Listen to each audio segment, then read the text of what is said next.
Hey there, it's Jen Calhoun with your Christmas craft for this year. We're going to be making some paint stick stars.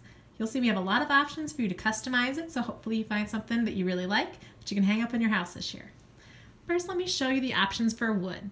We have a couple different stain options. You could use unstained ones or white painted ones. To get started, you're going to need 5 paint sticks, some wood glue, clothespins, and twine if you're going to wrap them around your ends. You'll get to see what that looks like in a little bit. All right, for this first step, we're going to make the basic shape of the star. I recommend laying it out once before you get started just to give you an idea of where everything's going to go. Now I lay mine out just kind of the same way that I draw a star. But anything should work. Don't worry about it if that's not exactly how you lay yours out. All right, once you have an idea of what it should look like, then we can start gluing. Now what's the most important to remember is that you only need a little bit of glue. If you put too much on, it's going to seep through, especially when you put the clothespins in to secure it. All right, so a little bit of glue and then a clothespin. Then you move on to the next corner. A little bit of glue and a clothespin. Now if you do get a little bit of glue seeping out, if you put a little bit too much on by accident, not a big deal.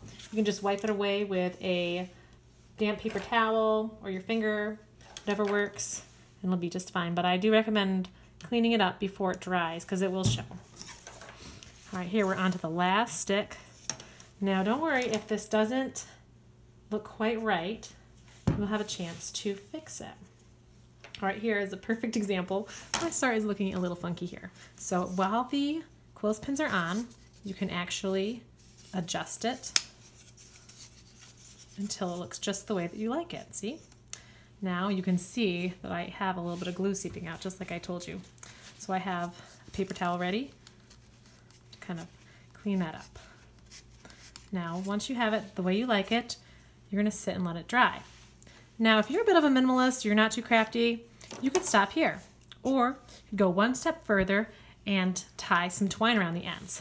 Let me show you where the star is already dry. Okay, you can see I actually have already started the first 4 corners, and I'm going to show you how to tie up the last one. You're going to take your twine. I've already got it cut out about the right length, so you should be able to wrap it around the corner about 4 or 5 times. Wrap it around nice and tight. Might take you a couple tries. I've done this before. And then tie it in a knot around the back. It's okay if you have a little bit of a tail sticking out. You can trim that up.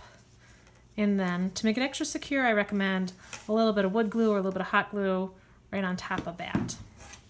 And you can see that could be your finished star if that's how you like it. But then we can also move on and add some other things to it in our next section.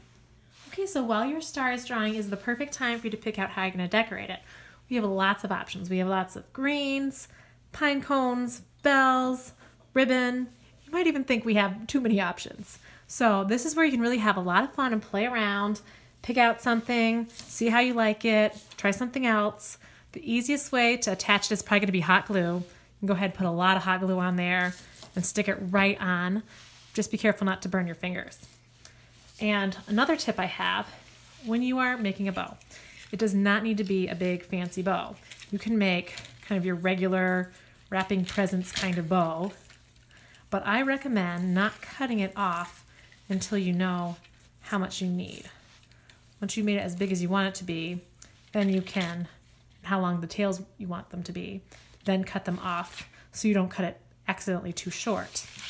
If you want to add bells, I warn you they are very, very noisy, but if you do want to put them on, you want to use a little bit of floral wire. This time I fished it through this bow, and then I'm going to put it through the bell so it doesn't fall off. And then in this case I added a little bit of greenery and tied it around my star like this. So I hope that you find some ribbons, some decorations that you really like, and that you can make a star that is just right for your home. I hope you have a great Christmas.